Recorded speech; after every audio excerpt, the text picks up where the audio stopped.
You know, one of the best management lessons I ever learned came during my very first job. I was working for a guy, my manager, that made regular rounds throughout the organization. The guy wore these heavy boots so you could hear him coming around from a mile away, and he always came around at the same time each day. So, as a young college kid, what did I do?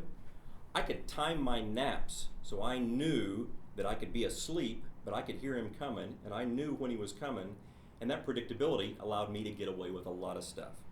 But the lesson that I learned from that is the importance as a manager of being unpredictable.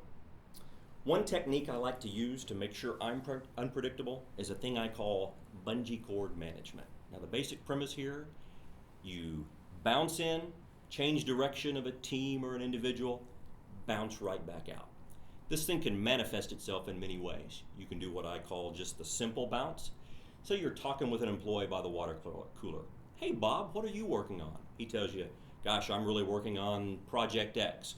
All you do is you look at Bob and say, well, I'm not so sure that should be a priority anymore. Oops, I gotta run to another meeting. You can even go to more complex steps. Say you're in a meeting of employees where they're all talking about Project X again. You can say, you know what? I'm not so sure that Project Y shouldn't have a much higher priority than Project X.